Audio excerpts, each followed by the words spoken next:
예, 지금부터 제160차 원내대책회의를 시작하도록 하겠습니다. 먼저 홍익표 원내대표님 말씀 듣도록 하겠습니다.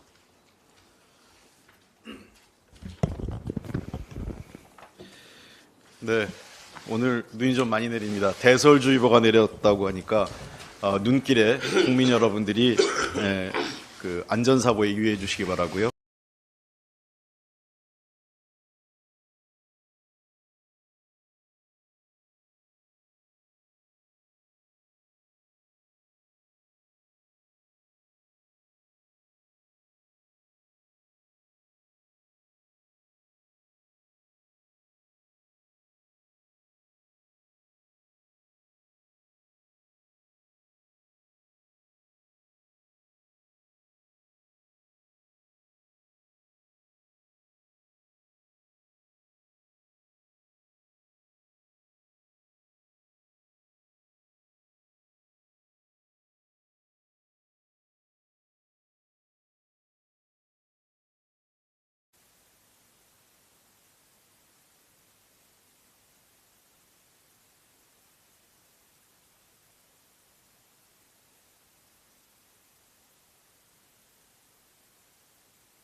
예, 지금부터 제160차 원내대책회의를 시작하도록 하겠습니다. 먼저 홍익표 원내대표님 말씀 듣도록 하겠습니다.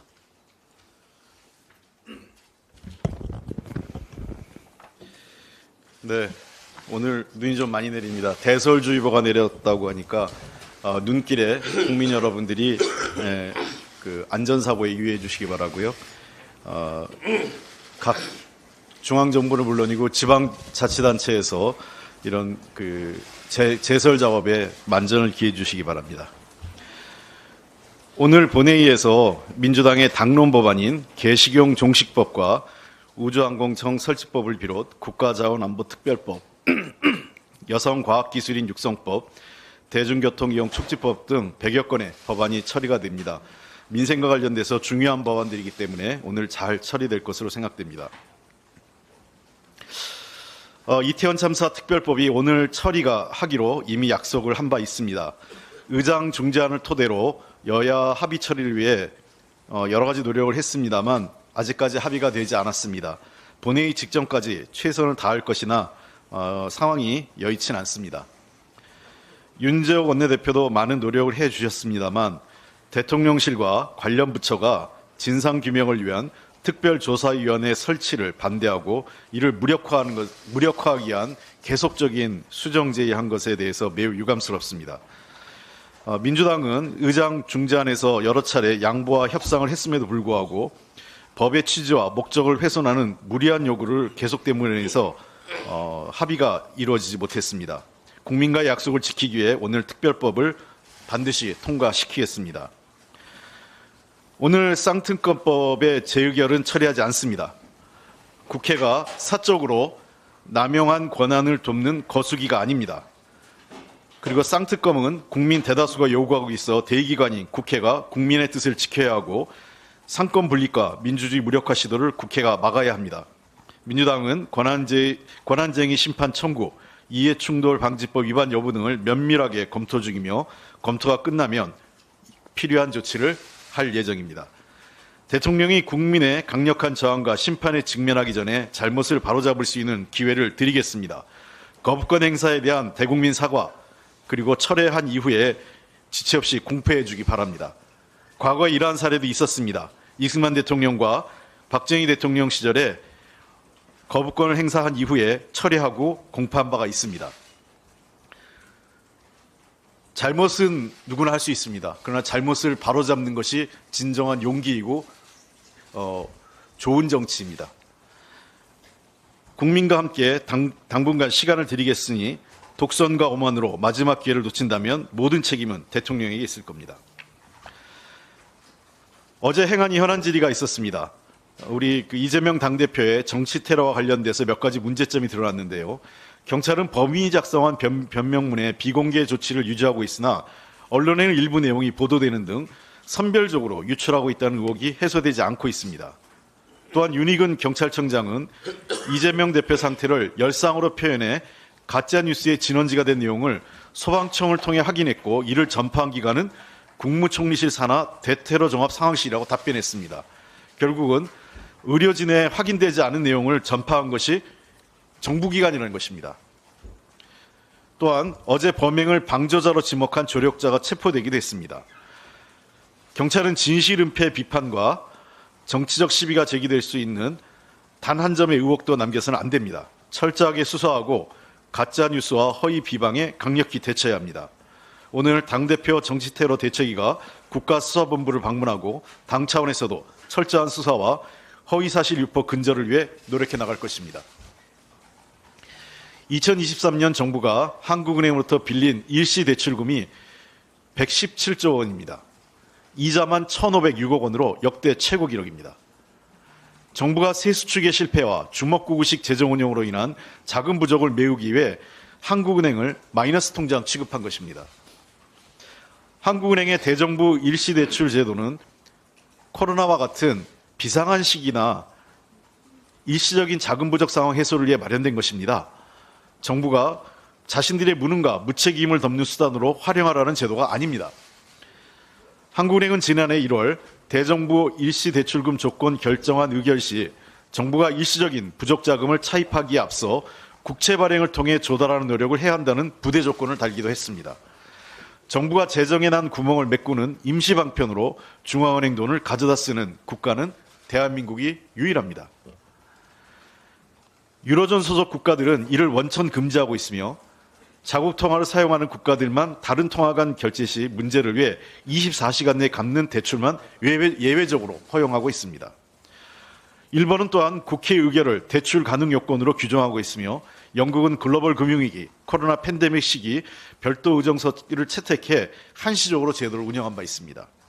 미국은 금지 규정조차 없어 제도 자체를 인정하지 않고 있기 때문에 정부의 대출한 실적도 없습니다. 대정부 대출 제도가 있는 나라는 캐나다가 유일한데 실시된 적이 없습니다. 정부가 절제 없이 중앙은행을 사금고처럼 활용하는 것은 첫째, 중앙은행의 독립성을 침해하고 재정정책과 통화정책의 균형과 협력을 저해합니다. 두 번째, 통화량 증가로 물가 상승 등 경제를 망가뜨리고 서민의 삶을 더욱 어렵게 합니다.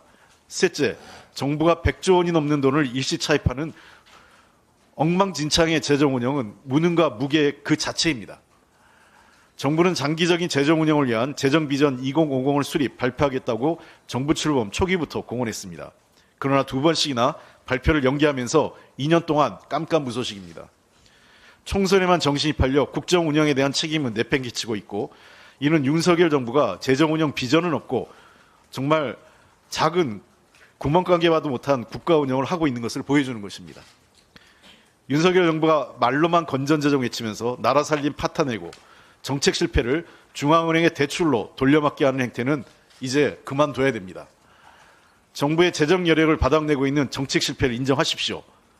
그리고 반성하고 국민에게 약속한 장기적 재정 전략을 하루속히 마련해서 제시해야 합니다. 윤석열 정부의 반성 그리고 정책 기조 전환을 거듭 촉구합니다.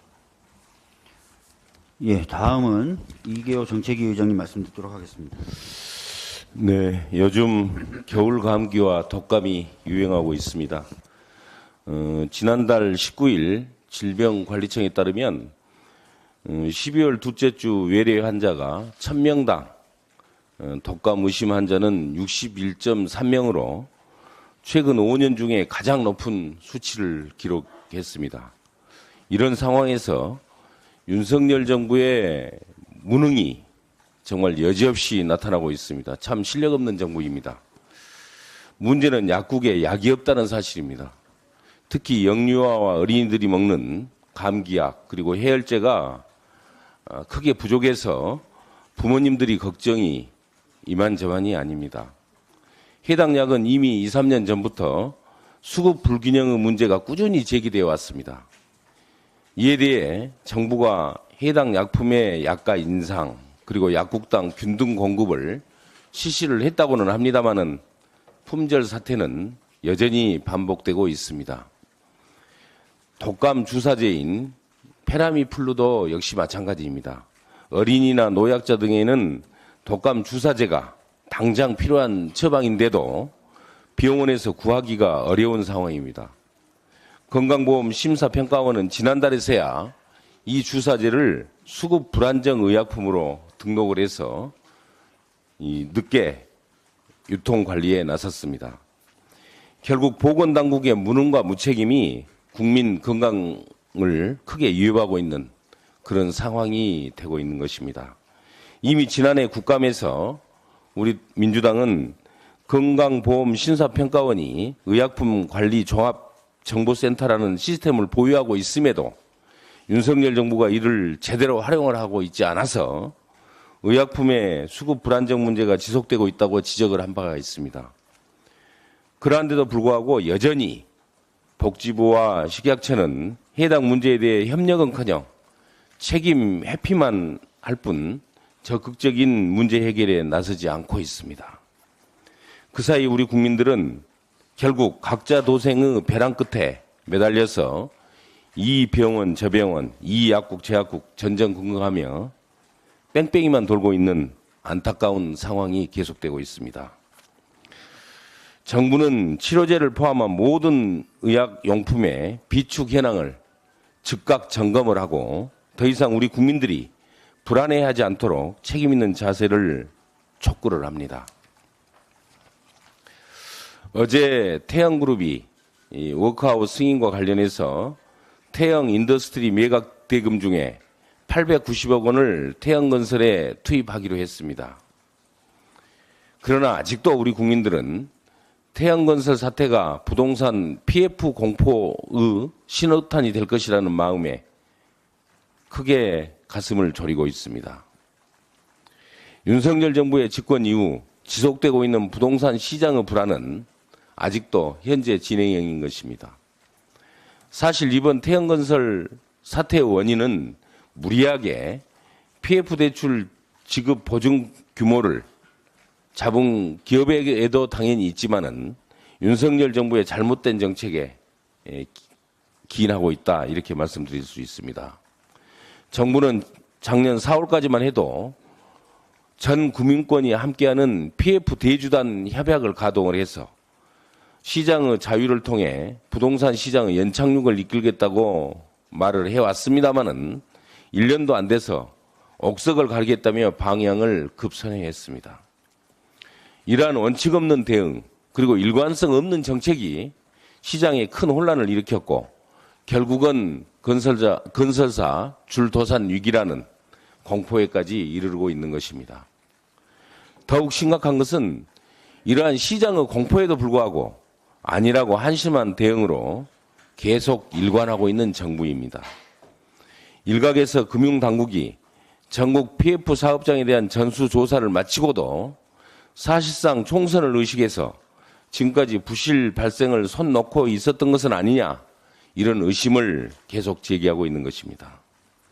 지난해 우리 당은 부동산 PF 위기를 막기 위해서 부동산 주택에 대한 정부의 매입이 필요하다고 제안을 했습니다마는 그때도 정부 여당은 이에 대해 반대만 외치면서 참으로 안일하게 대응해 오고 있습니다. 이젠 돌려막기식 땜질 처방이 아닌 신속하고 투명한 옥석 가리기가 참으로 시급한 상황이 됐습니다. 자기 책임 원칙 아래 신속하고 투명한 PF 구조 조정을 촉구를 합니다. 정부는 더 이상 무능과 무책임으로 건설업계의 부실과 금융시장의 혼란을 방치하지 말길 바랍니다. 이상입니다. 예, 다음은 홍성국 경제특보님의 경제브리핑이 있겠습니다. 경제브리핑입니다. 정부가 올해 그 경제 전망에 대해서 발표를 했습니다. 기획재정부는 2.2%, 한국은행 2.1%. 그런데 민간인 LG경제연구소는 1.8 정도로 나왔습니다. 정부가 올해 경제가 좋아지는 원인이 뭐냐 했더니 무려 내수 민간 소비가 1.8 늘고 설비 투자도 늘고 건설은 좀 어려울 것 같고 수출은 좋아질 거라고 하는데요. 굉장히 말이 안 되는 얘기입니다. 먼저 수출이 좋아지는 게 거의 성장률의 단데요.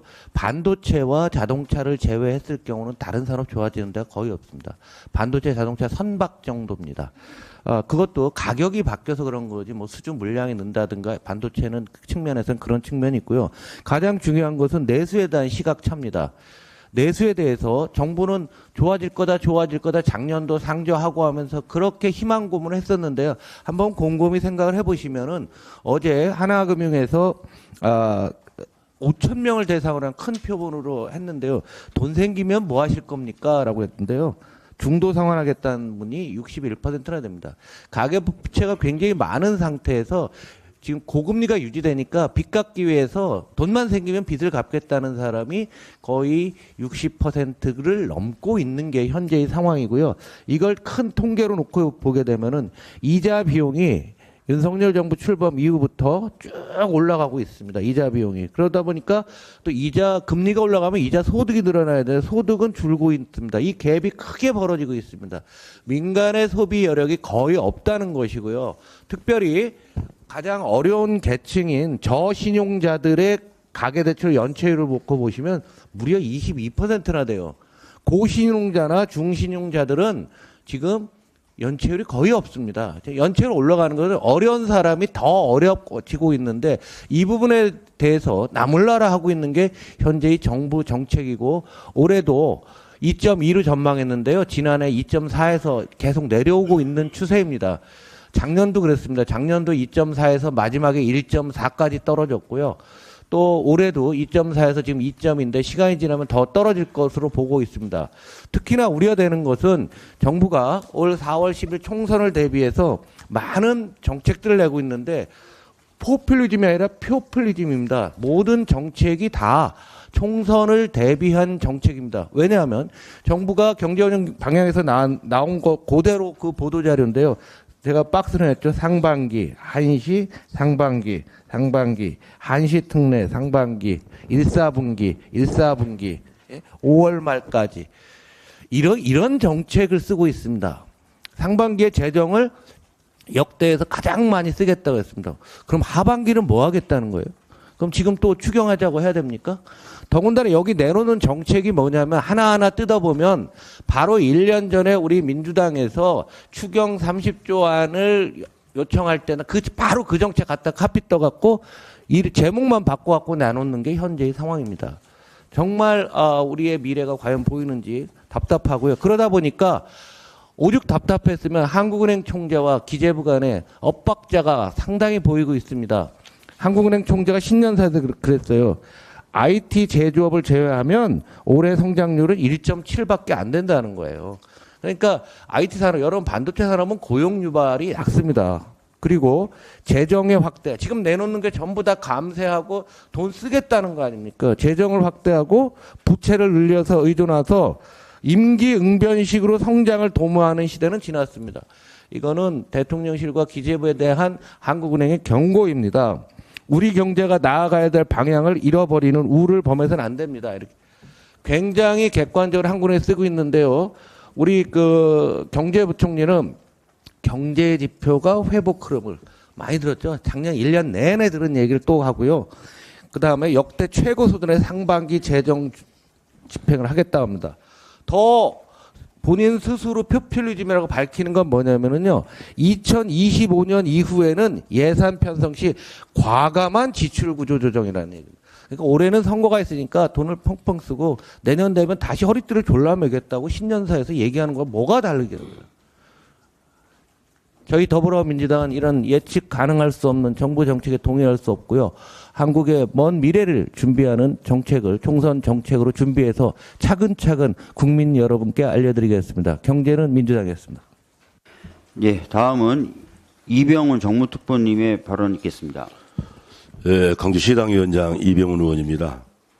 한동훈 비대위원장이 지난 4일 광주를 방문해가지고 5.18 묘소에서 헌법 전문에 5.18 정신을 수록하는 것에 적극적으로 찬성한다. 이렇게 밝혔습니다.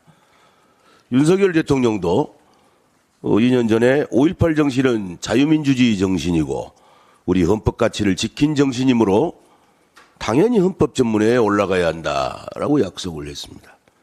하지만 대통령도 국민의힘도 지금까지 보여준 게 없습니다. 한동훈 위원장은 여당 정책은 현금, 민주당 정책은 약속은 뿐이다. 이렇게 말한 적이 있죠. 대통령과 여당 대표의 헌법 전문 수록 약속이 어음이 아니라면은 4월 총선에서 개헌을 위한 국민투표를 추진해야 합니다. 한동훈 위원장과 윤석열 대통령에게 제안합니다.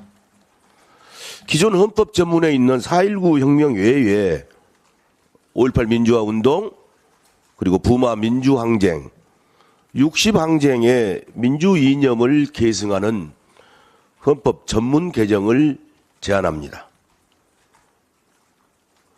3월에 국회 본회의를 열어 개헌안을 의결하고 4월 10일 총선에서 국민투표에 붙이는 정치적 결단을 내린다면 별도의 비용이 수반되지 않을 것입니다.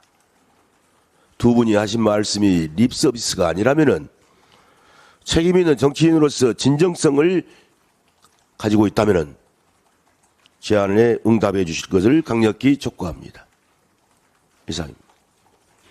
예, 다음 강준현 부대표님 말씀 듣겠습니다. 이재명 대표를 습격한 피의자 김모 씨에 대한 당적을 비공개하는 경찰이 도리어 정치적 혼란을 가중시키고 있습니다. 이번 습격 사건의 진실을 밝히는 데 있어서 피의자의 당적은 매우 중요한 요소입니다. 피의자가 어느 시기에 어떤 당적을 지니고 있었는지는 피의자의 평소 정치적 입장과 그에 따른 범행 동기를 설명해 줄 핵심 단서이기 때문입니다. 그런데도 당적을 공개하지 않겠다는 건 경찰의 자가당착입니다. 당적은 공개하지 않으면서 범행 동기를 설명하겠다는 것이 앞뒤가 맞습니까? 그것이 얼마나 설득력이 있겠습니까? 지금이라도 경찰은 피의자 당적에 대한 사항을 명확히 공개하십시오. 그렇지 않으면 경찰이 사건의 진실을 은폐한다는 의혹, 나아가 경찰이 되레 총선을 시켜서 선택적으로 수사를 한다는 의혹도 피할 수 없을 것입니다. 한 말씀 더 드리겠습니다. 어제는 기재위 전체 회의가 열렸습니다. 이 자리에서 최상목 경제부총리는 금투세 폐지가 우리 주식시장의 수요 유지를 위해 필요하다는 취지로 답변했습니다. 경제부총리가 왜 소득이 있는 곳에 과세를 한다는 지극히 정상적인 세제 원칙도 무시하는지 모르겠습니다. 금투세는 오히려 우리 주식시장의 안정성을 위해서 더 필요합니다. 금투세는 양도세의 포괄 적용과 거래세 인하를 수반한 주식세제 전반을 개선하는 정책의 일환이기 때문입니다. 따라서 정부의 이번 금투세 폐지 방침은 그 어떤 명분도 없으며 오로지 한시적인 관점으로 총선 여론에 영향을 주겠다는 의도로밖에 볼 수 없습니다. 윤석열 정부는 지금이라도 금투세 폐지 방침을 처리하십시오. 아울러 정부가 협조할 한 가지 개선 사항을 제안합니다.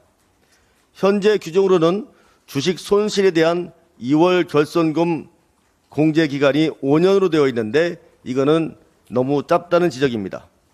미국이나 독일 등 해외 주요 국가에서는 공제 기간이 무한정임을 참조해서 우리는 우선 주식 손실의 결손금 공제 기간을 10년이나 15년으로 늘리는 방안을 제안합니다. 폐지가 아닌 더 나은 금투세 운영을 위한 정부의 협조를 촉구합니다. 이상입니다. 예, 다음은 문진석 부대표님 말씀 듣겠습니다. 네, 윤석열 대통령이 갑진년 새해부터 국민과의 전쟁을 선포했습니다. 국민 70% 이상이 찬성하는 쌍특검을 끝내 거부했습니다.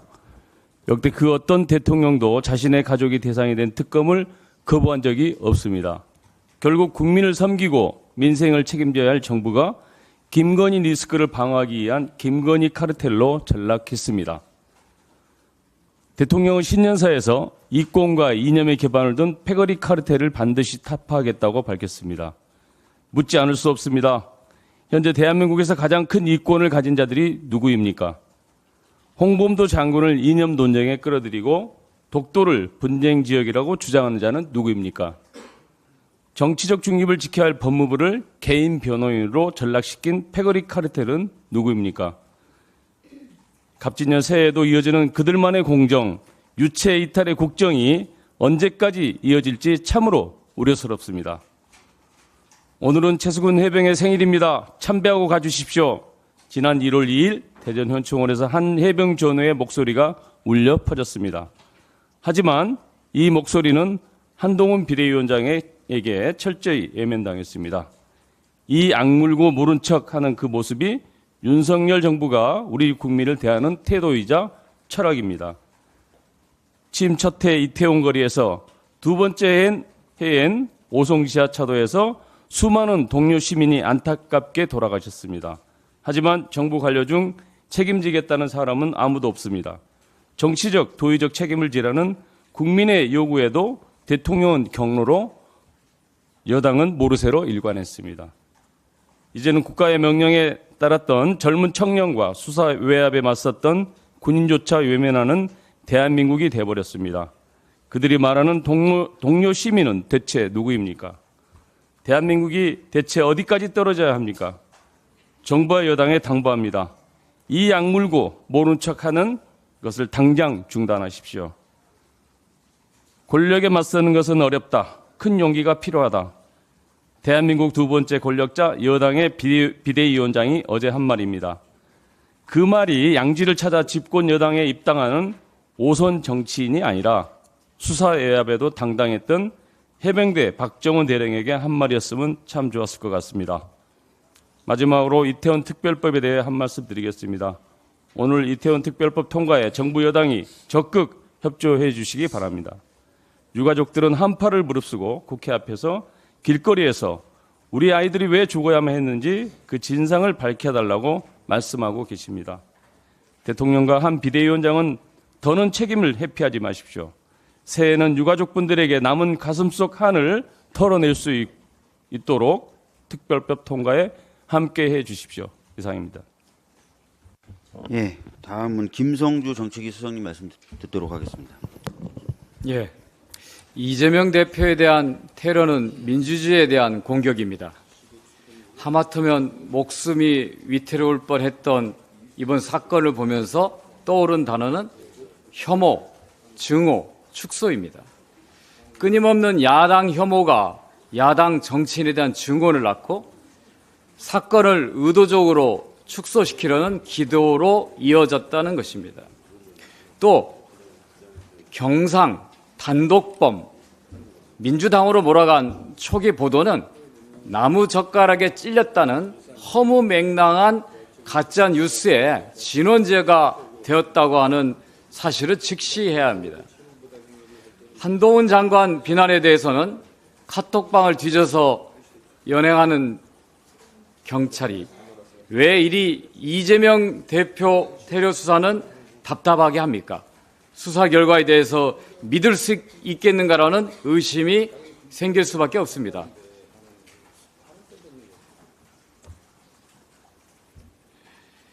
가짜뉴스 척결을 내세우던 정부는 활개치는 가짜뉴스에 대해서는 왜 침묵하고 있는 겁니까?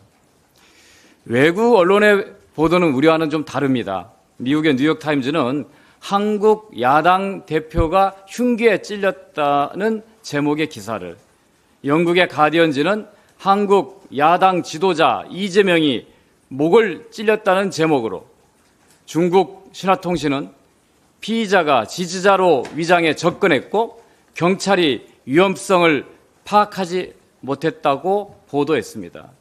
한국 언론이 피습, 급습, 경상이라고 하는 제목을 올리는 반면 아주 대조적인 보도 태도입니다. 또 테러 사건의 본질을 흐리는 것은 수술과 응급 이송에 대한 논란입니다. 의사협회는 선민의식이 응급 이송 체계를 비틀었다는 성명을 발표했고 헬기 이송을 권력으로 새치겠다며 어느 의사단체는 이재명 대표를 고발하는 촌극이 벌어지고 있습니다. 당일 구급차가 신고를 받고 현장에 도착하는 데 걸리는 시간은 22분입니다. 21km 떨어진 곳에서 구급차가 출동했기 때문입니다.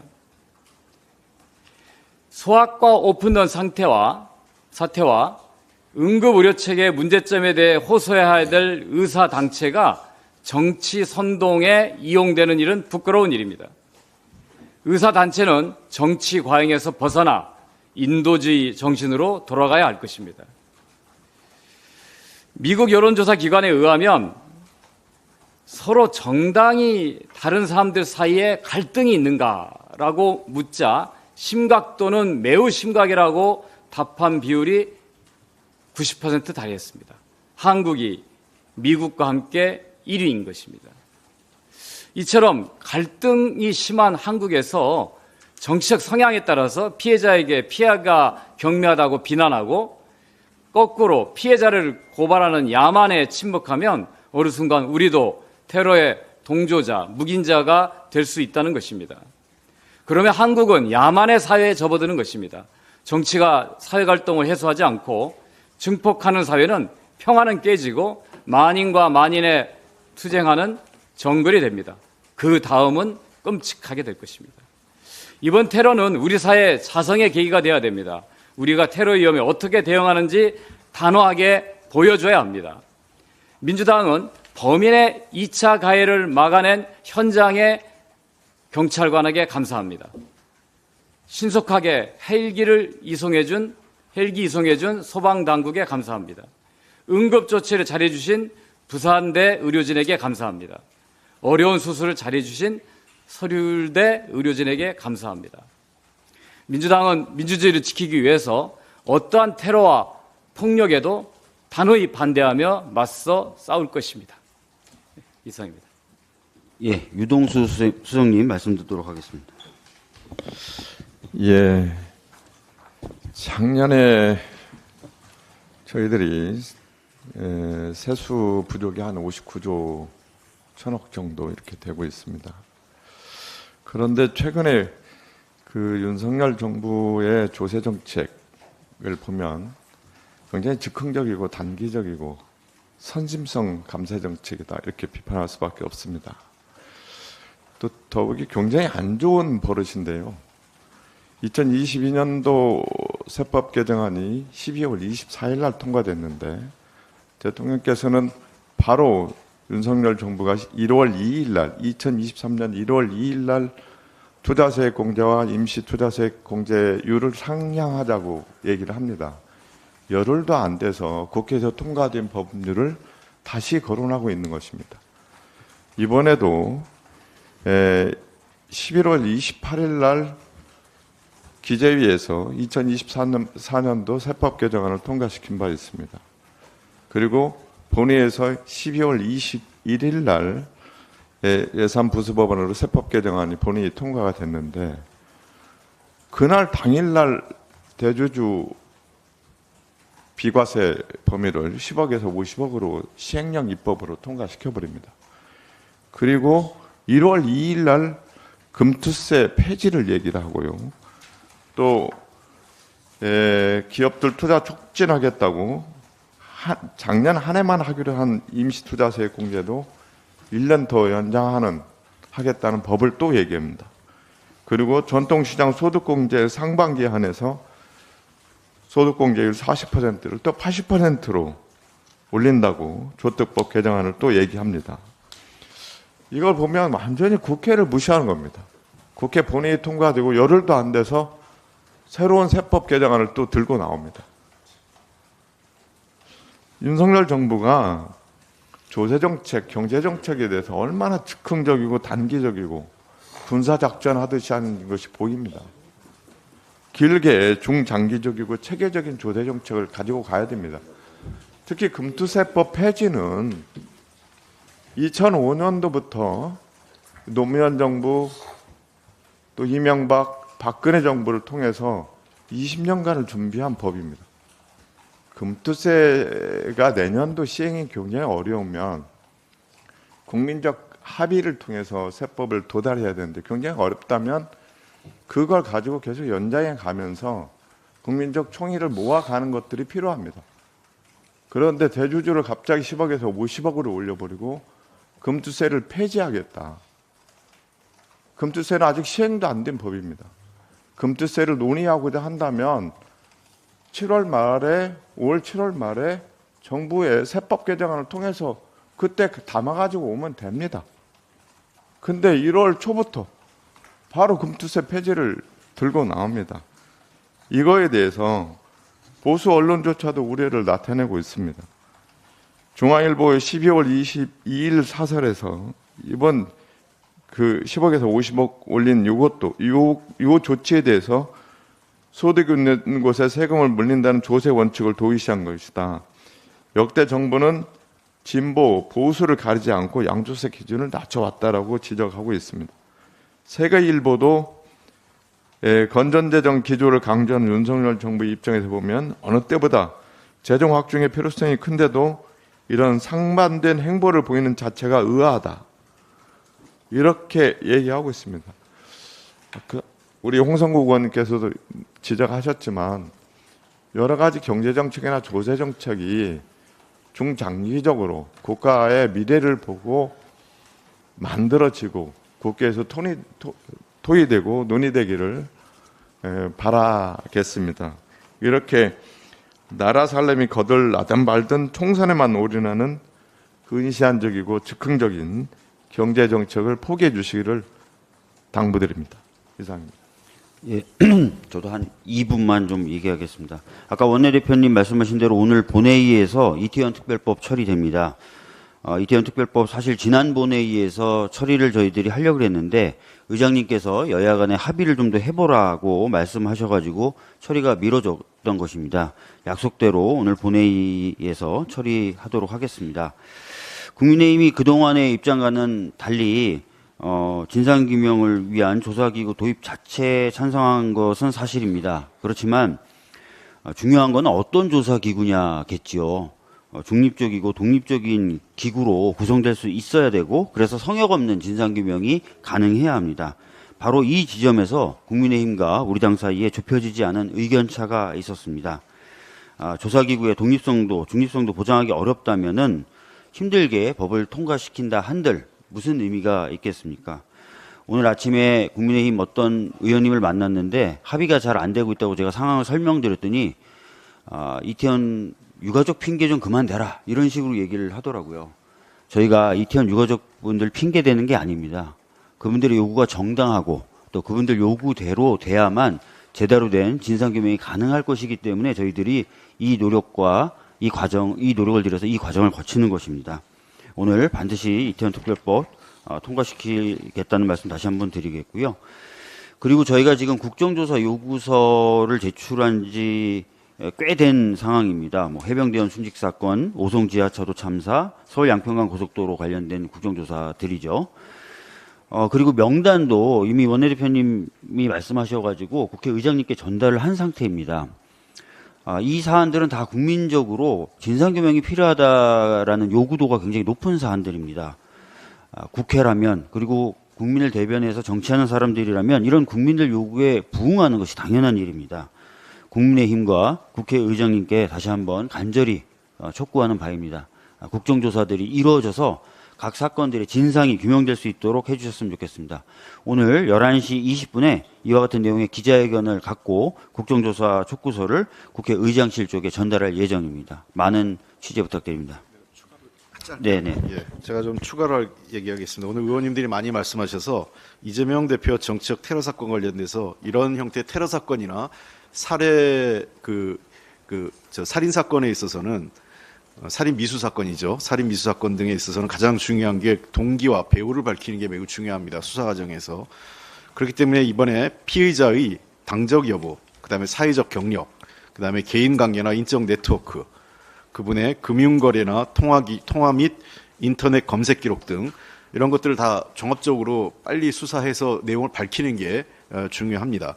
제가 지난번에 일부 언론에서 이미 보도가 됐었죠. 일부 언론에 보도돼서 민주당 당적을 가지고 있고 그 전에 몇 년간 그 국민의힘 당적을 가졌다는 일부 언론 보도가 있었고 저에게 문의 와서 우리는 이거를 그 수사 당국이 요청하면 적극적으로 협조하고 수사 당국이 수사를 그 과정을 통해서 공개하는 것이 맞다라고 말씀을 드렸습니다. 그래서 실제 요청이 왔고 아마 국민의힘도 요청을 한 것으로 알고 있습니다. 우리는 적극적으로 협조를 했습니다. 근데 이제 와서 수사당국이 수사 과정에서 그 여부를 밝히지 않는 것은 이건 매우 비겁하거나 아니면 사건을 은폐 축소하는 내용입니다. 그래놓고 지라시 형태로 소위 기자분들한테 이런저런 내용들을 다 흘리고 있는 것은 매우 잘못된 겁니다. 이성규 씨 사망 사건이 있고 난 이후에도 전혀 수사당국에 반성의 의미가 없습니다. 잘못된 수사 관행 그리고 이 언론에 수사 정보를 유출하는 행태가 매우 부적절한데 그 이성규 씨 사망 사건이 일어난 이후에도 똑같이 지금 이재명 대표 테러 사건에 대해서도 유사한 방식으로 자기들에게 필요한 것은 적절히 흘리고 진짜 중요한 것은 공개하지 않고 숨기고 이게 뭐 하는 건지 모르겠습니다. 이런 식으로 수사하면 이것도 정말 저희가 다시 특검이나 국정조사 해야 될지 모릅니다. 그런 상황 오지 않게 수사당국이 철저히 하십시오. 이거 그냥 제가 빈말로 던지는 거 아닙니다. 윤희근 경찰청장은 분명하게 수사 책임지고 하십시오. 이상입니다. 예, 이것으로 은혜대책회의 마치도록 하겠습니다. 감사합니다.